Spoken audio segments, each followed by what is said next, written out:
जय श्री हरि। श्रीमद्भागवत महापुराणम दशमः स्कंधः पूर्वार्धः अथ चतुश्चत्वारिंशोऽध्यायः।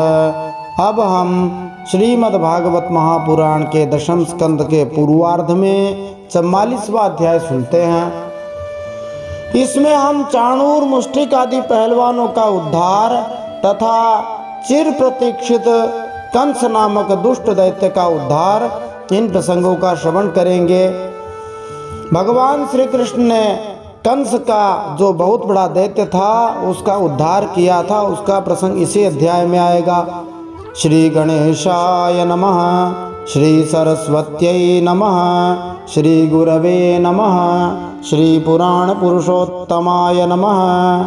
मैं सुनील हरि आप सबका श्रीमद् भागवत महापुराण के संस्कृत श्लोकों का हिंदी भावार्थ रोचक प्रश्नों सहित श्रवण करने के लिए स्वागत करता हूँ। पिछले दशम स्कंद के पूर्वार्ध के 43वें अध्याय में कुवलिया पीड़ नामक हाथी का उद्धार और अखाड़े में प्रवेश, इन प्रसंगों का श्रवण करते हुए हमने जाना था।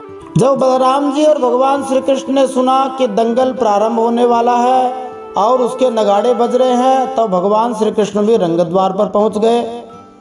वहां पर एक हाथी था जिसका नाम था कुवलिया पीड़। कु का मतलब होता है पृथ्वी और वलय मतलब घेरे। तो वो हाथी इतना बलवान था कि भूवलय को, भूमंडल को भी पीड़ित कर सकता था, इसलिए उसका नाम था कुवलिया पीड़। भगवान श्री कृष्ण बलराम जी ने उस कुवलिया पीड़ हाथी को देखते ही उस महावत को कहा, इस हाथी को जल्दी से रास्ते से हटा दे, नहीं तो हम लोग तुमको हाथी समेत यमराज के हवाले करते हैं। इस प्रकार उसको ललकारा। पहलवान ने पहले तो समझा कि ये कोई गांव के गंवार हैं, इनको बोलने का कोई तौर तरीका पता नहीं है, भला इस तरह कोई बात की जाती है। लेकिन जब उसने यह देखा कि ये तो जानबूझकर डांट टपट कर रहे हैं, तब महावत को क्रोध आया और उसने उनकी ओर हाथी को अंकुश से मार मार कर दौड़ा दिया। भगवान श्री कृष्ण ने झपट कर पहले तो हाथी के सूंड को पकड़ लिया, फिर उसके पांव में छिप गए।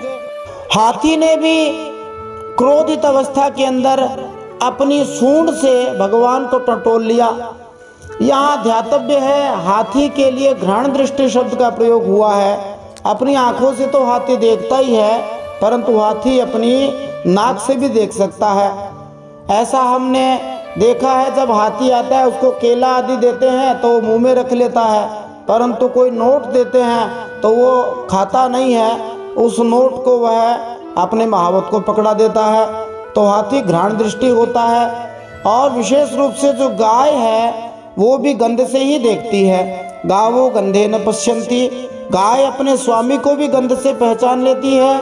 उसका मालिक यदि काफ़ी दूर से आता हो तो भी वो पहचान लेती है।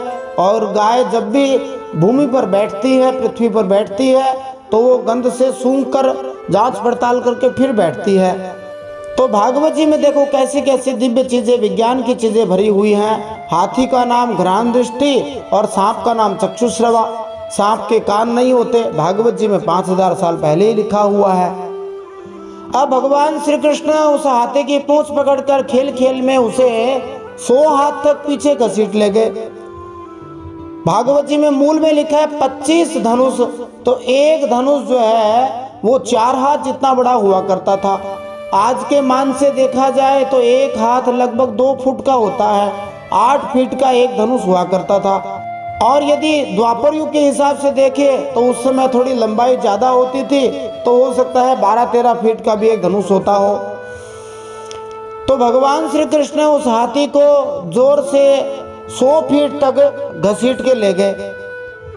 तो भगवान श्री कृष्ण उस हाथी को पकड़कर 100 हाथ तक पीछे घसीट लाए, माने काफी दूर तक हाथी को पकड़ लाए, जबकि वो बहुत बलवान था। अब भगवान श्री कृष्ण उस हाथी को तंग करने लगे। जैसे वे बछड़ों से खेलते थे वैसे ही उस हाथी से खेलने लगे। कभी दाएं से निकल जाए, कभी बाएं से निकल जाए। बाद में हाथी परेशान हो गया। हाथी को ऐसा लगता कि वो अब पकड़ लेगा, अब पकड़ लेगा, पर भगवान किसी के हाथ में थोड़ी आते हैं। भागते भागते भगवान ने पृथ्वी पर गिरने का अभिनय किया, जिससे हाथी को ऐसे लगे कि अच्छा मैंने इनको जीत लिया है, भगवान तो नाट्य शिरोमणि है, नटवर है। फिर वह हाथी भगवान की ओर भागा और भगवान जो है साइड में हट गए और वो हाथी जमीन पर गिर गया।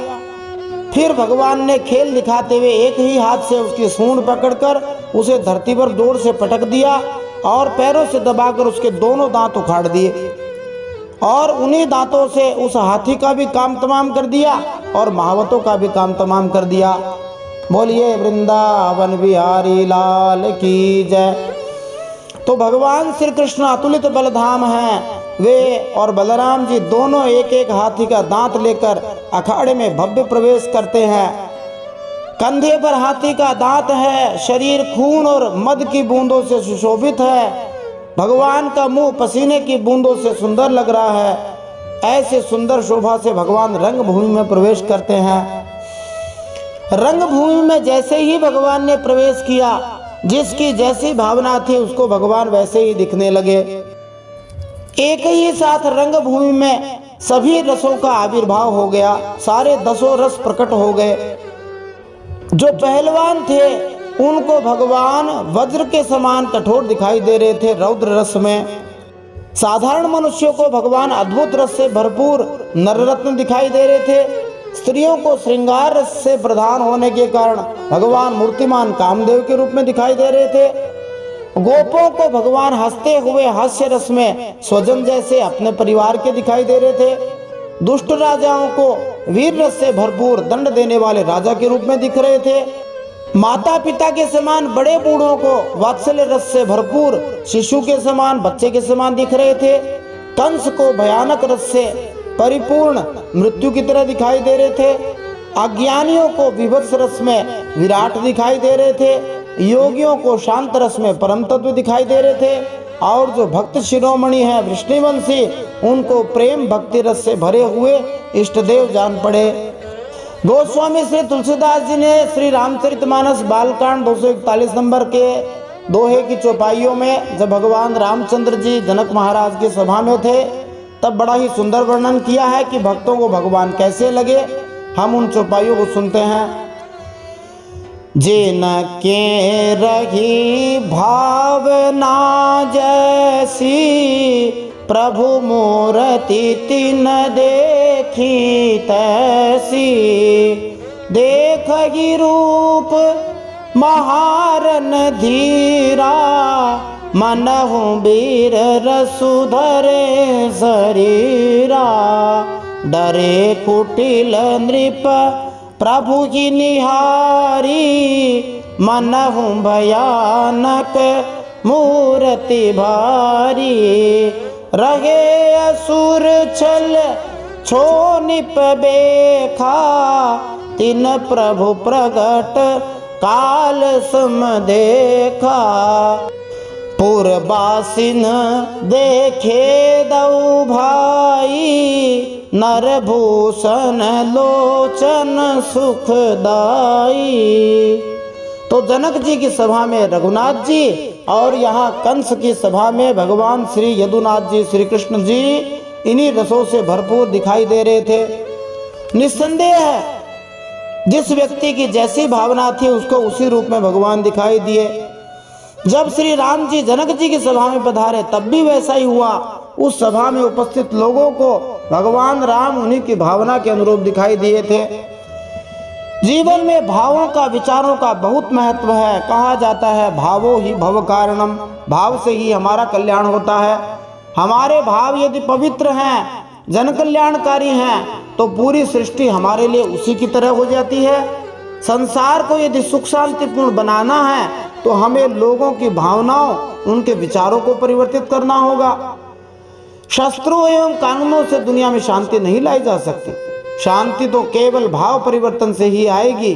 भागवत व्यक्ति के भावों में परिवर्तन लाती है। इसीलिए भागवत के विचारों का प्रचार प्रसार विश्व भर में किया जाना चाहिए। भागवत शांति प्रदायक दिव्य ग्रंथ है। अब जब कंस ने देखा कि इन्होंने तो कुबलिया पेड़ जैसे बलवान हाथी को भी मार दिया, तब उसके मन में बड़ा उद्वेग हुआ। किंतु दूसरे लोगों के मन आकृष्ट हो रहे हैं यह देखकर कि भगवान नट के समान उत्तम वेश बनाए हुए हैं, विचित्र वस्त्राभरण धारण किए हुए हैं और उनके शरीर पर कुबलिया पीड़ के रक्त की बूंदें पड़ी हुई हैं। सब के सब पपूर्ण तृप्ता नयनैस्तदाननम, बड़े आनंद से आंखों के द्वारा श्री कृष्ण की रूप माधुरी का पान कर रहे हैं, फिर भी उनके नेत्र तृप्त नहीं हो रहे हैं। उसी समय पर भगवान श्री कृष्ण के सौंदर्य, गुण, माधुर्य और निर्भयता ने मानव दर्शकों को उनकी लीलाओं का स्मरण करा दिया। तो भक्तों को जैसे ही मौका मिलता है वे भगवान की लीलाओं का गायन शुरू कर देते हैं। वे सदा स्वयं तो भगवान का स्मरण करते ही हैं, दूसरों को भी भगवान का स्मरण करवा देते हैं। जैसा कि श्रीमद् भागवत महापुराण के ही 11वें स्कंद के 3रे अध्याय में 31वें श्लोक में कहा है, स्मरन्तः स्मारयन्तश्च मिथो घौघरं हरिम। तो इस प्रकार जो मथुरावासी थे अब भगवान की लीलाओं का स्मरण कर रहे हैं, एक एक लीला को याद कर रहे हैं। अंगुली से दिखाकर कहते हैं, ये सांवले सलोने कुमार है ना, ये देवकी के गर्भ से उत्पन्न हुए थे। जन्मते ही वसुदेव जी ने गोकुल पहुंचा दिया था, इतने दिनों तक वहां छिपकर रहे और नंद जी के घर में ही पलकर इतने बड़े हुए हैं। अच्छा, और इन्होंने ही पूतना को मारा, तृणावर्त को मारा, शंखचूड़, केशी, धेनु को, इन सबको मारा, और भी अनेक दुष्ट दैत्य है उनको भी मारा। यमलार्जुन का भी उद्धार इन्होंने ही किया था, काली नाग का दमन किया, इंद्र का भी मान मर्दन किया। इतने छोटे से छोरे ने 7 दिन तक गिरिराज गोवर्धन महाराज को अपनी उंगली पर उठाकर रखा और सारे ब्रजवासियों को, वृंदावन वासियों को आंधी पानी और वज्रपात से बचाया था। उस वर्षा का प्रभाव संभवतः मथुरा में भी पहुंचा हो, तब उनको पता लगा अच्छा इन्हीं के कारण से सभी लोग बचे थे। फिर कुछ भक्त लोग बलराम जी की ओर इशारा करते हुए कहने लगे, हमने किसी किसी के मुंह से सुना है कि इन्होंने ही प्रलंबासुर, वत्सासुर और बकासुर आदि को मारा है। तो देखो, जैसे आजकल सोशल मीडिया में तथ्य जो है वो स्पष्ट होने लग जाते हैं, लोग झूठे ही भ्रामक प्रचार करने लग जाते हैं। एक बात झूठी चलती चलती कहां से कहां पहुंच जाती है, वैसे ही यहाँ पर हुआ। वास्तव में भगवान श्री कृष्ण ने वत्सासुर और बकासुर को मारा था, बलराम जी ने प्रलंबासुर को ही मारा था, परंतु हम आजकल के सोशल मीडिया का जो दुष्प्रचार है उसको देख सकते हैं कि तथ्य स्पष्ट होने लग गए। उनको समझ में नहीं आया कि बलराम जी ने किन किन को मारा था। खैर, श्री कृष्ण बलराम दोनों एक ही हैं, भगवान के ही अवतार हैं।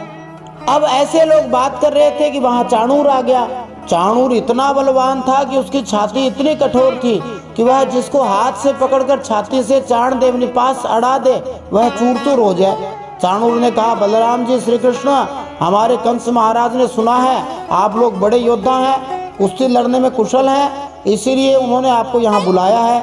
अब आप कुश्ती लड़कर दिखाएं जिससे हमारे महाराज राजी हो जाएं। आप लोग वन में रहते हैं और आनंद से कुश्ती आदि के खेल खेलते रहते हैं, आओ हम कुश्ती करें। श्री कृष्ण भगवान ने कहा, देखो चाणूर, हमें कुश्ती लड़ने में कोई आपत्ति नहीं है, हम भी कंस महाराज की प्रजा है, वे हमारी कुश्ती देखना चाहते हैं तो ये उनका अनुग्रह है, परंतु हम अभी बच्चे हैं, इसलिए बालकों के साथ ही खेल दिखाएंगे। कुश्ती समान बल वालों में ही होती है, जिससे कि देखने वाले सभासदों को अधर्म का भागी नहीं होना पड़े। इस प्रकार भगवान कुश्ती से भय का अभिनय दिखा रहे हैं और चाणूर को प्रसन्न करने की कोशिश कर रहे हैं, परंतु चाणूर ने उत्तर दिया, न तो तुम लोग बालक हो न किशोर हो, तुम लोग तो बलिनाम्बर है, बलियों में श्रेष्ठ बलवान हो, नहीं तो खेल खेल में उस इतने बड़े कुबलियापीड़ हाथी को कैसे मार देते जो हजारों हाथियों का बल धारण किए हुए था। इसलिए तुम लोग आओ और हमारे साथ युद्ध करो। अब हम श्रीमद् भागवत महापुराण के 10वें स्कंद के पूर्वार्ध के 44वें अध्याय में इसी चाणूर और मुष्टिक आदि पहलवानों के साथ भगवान की कुश्ती और उनका उद्धार तथा चिर प्रतीक्षित दुष्ट कंस दैत्य का उद्धार, इन प्रसंगों को सुनते हुए इन प्रश्नों के उत्तर प्राप्त कर सकते हैं। भगवान श्री कृष्ण और बलराम जी की कुश्ती किन किन से हुई, कुश्ती की प्रतियोगिता के सारे दांव पेच जो सुखदेव जी ने बताए हैं आधुनिक कुश्ती में भी होते हैं, उनको हम जानेंगे। दर्शकों में से कुछ स्त्रियों ने कुश्ती की निंदा करी। अन्याय और अधर्म के बारे में कौन सी 3 बातें हैं जो मनुष्य को दोष भागी बनाती हैं? आइए इन सब प्रश्नों के उत्तर आज के इस 10वें स्कंद के पूर्वार्ध के 44वें अध्याय में कंस का उद्धार प्रसंग सुनते हुए प्राप्त करते हैं। जय श्री हरि। नारायणं नमस्कृत्य नरं चैव नरोत्तमं देवीं सरस्वतीं व्यासं ततो जयमुदीरयेत्। भगवान श्री नरनारायण को प्रणाम करते हुए, श्री गणेश जी महाराज, माता सरस्वती, वेदव्यास भगवान को प्रणाम करते हुए, हृदयाराध्य सर्वांतर्यामी, सबके हृदयों में विराजमान, अनंत कोटि ब्रह्मांड नायक, परात् परब्रह्म पुरुषोत्तम, जगदाधार, जगन्नियंता, जगदीश्वर, जगतगुरु भगवान श्री जगन्नाथ श्री हरि के पवित्र चरणों में प्रणाम करते हुए, भगवत स्वरूप श्रीमद् भागवत महापुराण को प्रणाम करते हुए, श्री सुखदेव जी और परीक्षित महाराज को प्रणाम करते हुए, अनंत कोटि सब संत महात्माओं वैष्णवों को प्रणाम करते हुए, भगवान श्री वृंदावन बिहारी को प्रणाम करते हुए, अब हम श्रीमद् भागवत महापुराण के दशम स्कंद के पूर्वार्ध में 44वां अध्याय सुनते हैं। इसमें हम चाणूर मुष्टिक आदि पहलवानों का उद्धार तथा कंस का उद्धार, इस प्रसंग का श्रवण करेंगे। जिस कंस को मारने के लिए भगवान श्री विष्णु ने श्री कृष्ण रूप में अवतार लिया था, वो घड़ी अब आ गई है। श्रीमद् भागवत महापुराणम दशमः स्कंधः पूर्वार्धः अथ चतुश्चत्वारिंशोऽध्यायः। श्रीशुक उवाच एवं चर्चित संकल्पो भगवान् मधुसूदनः आससादाथ चाणूरं मुष्टिकं रोहिणी सुतः हस्ताभ्यां हस्तयोर्बद्ध्वा पद्भ्यामेव च पादयोः विचकर्षतुरन्योन्यं प्रसह्य विजिगीषया। श्री सुखदेव जी अध्याय आरंभ करते हुए कहते हैं, भगवान श्री कृष्ण ने भी मन में संकल्प कर लिया कि अब चाणूर का वध किया जाना चाहिए।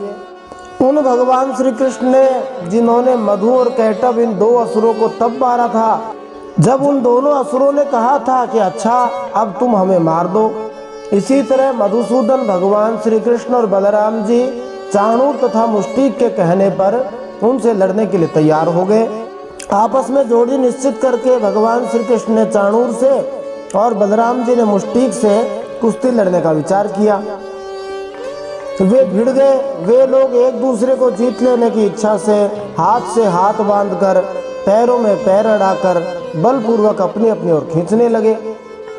अरत्नी द्वे अरत्निभ्याम जानुभ्याम चैव जानुनि शिरः शीर्ष्णोरसोरस्तावन्योन्यमभिजग्नतुः परिभ्रामण विक्षेप परिरम्भावपातनैः उत्सर्पणापसर्पणैश्चान्योन्यं प्रत्यरुन्धताम् उत्थापनैरुन्नयनैश्चालनैः स्थापनैरपि परस्परं जिगीषन्ता वपचक्रतुरात्मनः। अब भगवान श्री कृष्ण किस प्रकार कुश्ती करने लगे तो पंजों से पंजे, घुटनों से घुटने, माथे से माथा और छाती से छाती भिड़ाकर एक दूसरे पर चोट करने लगे। इस श्लोक में आया हुआ अरत्नी शब्द कुहनी तथा मुट्ठी दोनों का सूचक हो सकता है। इस तरह शायद कुहनियों से भी प्रहार किया गया, जैसा कि आजकल विविध सैन्य कलाओं में देखा जाता है कि कुहनी से भी प्रहार करते हैं। इस प्रकार दांव पेच करते करते अपने अपने जोड़ीदार को पकड़कर इधर उधर घुमाते, कभी दूर ढकेल देते, कभी जोर से जकड़ लेते, कभी आपस में लिपट जाते, कभी उठाकर पटक देते, कभी छूटकर निकल भागते और कभी छोड़कर पीछे हट जाते थे। इस प्रकार एक दूसरे को रोकते, प्रहार करते और अपने जोड़ीदार को पछाड़ देने की चेष्टा करते। कभी कोई नीचे गिर जाता तो दूसरा उसे घुटनों और पैरों में दबाकर उठा लेता, हाथों से पकड़कर ऊपर ले जाता, गले में लिपट जाने पर ढकेल देता और आवश्यकता होने पर हाथ पांव इकट्ठे करके गांठ बांध देता। परिरम शब्द का अर्थ श्रीधर स्वामी जी ने बताया है, प्रतिपक्षी मन जो सामने युद्ध करने वाला है उसको बाहुओं के बीच में पकड़कर मसल देना। इसी तरह 5वें श्लोक के बारे में श्री जीव गोस्वामी जी बतलाते हैं कि यद्यपि श्री कृष्ण तथा बलराम जी ने निश्चय ही अपने शरीरों को चोट नहीं आने दी, किंतु चाणूर, मुष्टिक तथा अन्य संसारी लोगों को उन्हें चोट लगती दिख रही थी। दूसरे शब्दों में दोनों ही भाई कुश्ती की लीला में मग्न थे। इस प्रकार भगवान श्री कृष्ण और बलराम जी ने जोरदार कुश्ती का प्रदर्शन किया। आधुनिक कुश्ती में जो दांव पेच लगते हैं वे सारे दाव पेच सुखदेव जी महाराज ने यहाँ वर्णित किए हैं। भगवान ने कौन कौन से दाव पेच लगा करके कुश्ती करी थी। तद्बला बलवद्युद्धम समेतः सर्वयोषितः ऊचुः परस्परं राजन् सानुकंपावरूथसः महानयं बता धर्म येषां राजसभा सदाम ये बलाबलवद्युद्धं राज्ञोन्विच्छति पश्यतः। सुखदेव जी कहते हैं इस दंगल को देखने के लिए नगर की बहुत सी महिलाएं भी आई हुई थी। उन्होंने जब देखा कि बड़े बड़े पहलवानों के साथ ये छोटे छोटे बलहीन बालक लड़ाए जा रहे हैं, तब वे अलग अलग टोलियां बनाकर करुणावश आपस में बातचीत करने लगी। वे कहती हैं कितने दुख की बात है कि राजा के सामने ही ये महाबली पहलवानों और निर्बल बालकों के युद्ध का अनुमोदन करते हैं, समर्थन कर रहे हैं। यहाँ जो स्त्रियां भाव व्यक्त कर रही हैं वो ये है कि भले ही राजा किसी कारणवश ऐसे अन्यायपूर्ण प्रतियोगिता को देखना चाहता था, परंतु इस सभा के सम्मानित सदस्य उसे क्यों देखना चाह रहे हैं। ये भाव स्वाभाविक है। आज भी किसी सार्वजनिक स्थान में जब हम किसी हृष्ट पुष्ट लंबे चौड़े व्यक्ति को किसी दुर्बल छोटे से व्यक्ति से लड़ते देखते हैं तो वितृष्णा उत्पन्न होती है। विशेष रूप से दयालु स्त्रियां ऐसी अनितपूर्ण हिंसा से तिलमिला उठती हैं। फिर वे कहते हैं क्व वज्रसार सर्वांगौ मल्लौ शैलेन्द्र सन्निभौ क्व चाति सुकुमारांगौ किशोरौ नाप्त यौवनौ धर्म व्यतिकरो यस्य समाजस्य ध्रुवं भवेत् यत्रा धर्मः समुत्तिष्ठेन् न स्थेयं तत्र कर्हिचित्। फिर वे मथुरा की भक्त स्त्रियां आपस में बात करते हुए कहती हैं बहिन देखो इन पहलवानों का एक एक अंग वज्र के समान कठोर है, देखने में बड़े भारी पर्वत से मालूम होते हैं, परंतु श्री कृष्ण और बलराम अभी जवान भी नहीं हुए हैं, इनकी किशोरावस्था है। इस समय भगवान श्री कृष्ण की आयु मात्र 11 वर्ष ही है। इनका एक एक अंग अत्यंत सुकुमार है। कहाँ तो ये भगवान श्री कृष्ण और बलराम जी अत्यंत सुकोमल और कहाँ वे दोनों वज्र के समान कठोर शरीर वाले। जितने लोग यहाँ इकट्ठे हुए देख रहे हैं उन्हें अवश्य अवश्य धर्मोल्लंघन का पाप लगेगा। सखी अब हमें भी यहाँ से चल देना चाहिए। क्यों जी? क्योंकि जहाँ अधर्म की प्रधानता हो वहाँ कभी नहीं रहना चाहिए, यही शास्त्र का नियम है। इस बारे में शास्त्र क्या कहता है तो वे मथुरा की भक्त स्त्रियां बताती हैं न सभां प्रविशेत् प्राज्ञः सभ्य दोषान् अनुस्मरन् अब्रुवन् विब्रुवन्नज्ञो नरः किल विषमश्नुते वल्गतः शत्रुमभितः कृष्णस्य वदनाम्बुजं वीक्षतां समवार्युक्तं पद्मकोशमिवाम्बुभिः। फिर वे कहती हैं देखो इस बारे में शास्त्र क्या कहता है। शास्त्र कहता है कि बुद्धिमान मनुष्य को सभासदों के दोषों को जानते हुए सभा में जाना ठीक नहीं है, क्योंकि वहां जाकर उन अवगुणों को कहना, चुप रह जाना अथवा मैं नहीं जानता ऐसा कह देना, ये तीनों ही बातें मनुष्य को दोष का भागी बनाती हैं। मानिए ऐसी पापियों की सभा में जाकर के अवगुणों का बखान करना, चुप रह जाना अथवा मैं जानता नहीं, मैंने देखा नहीं, ऐसा भी कई लोग कह देते हैं। वे तीनों ही पाप के भागी होते हैं। देखो देखो श्री कृष्ण शत्रु के चारों ओर पैतरा बदल रहे हैं। भगवान के मुख पर पसीने की बूंदें ठीक वैसे ही शोभा दे रही हैं जैसे कमल कोश पर जल की बूंदें। कमल का पत्ता भी अत्यंत चिकना होता है और भगवान श्री कृष्ण के गाल भी अत्यंत चिकने हैं, उस पर जो जल की बूंदें आ रही हैं वो वैसे ही लग रही हैं। किम न पश्यत रामस्य मुखमाताम्रलोचनम मुष्टिकम प्रतिसामर्शम हाससंरंभ शोभितम। वे कहते हैं हे सखियों क्या तुम नहीं देख रही हो कि बलराम जी का मुख मुष्टिक के प्रति क्रोध के कारण कुछ कुछ लाल लोचनों से युक्त हो रहा है, फिर भी हास्य का अनिरुद्ध आवेग कितना सुंदर लग रहा है। अब इसके आगे क्या लीला हुई, क्या हुआ, ये हम अगले भाग में जानेंगे।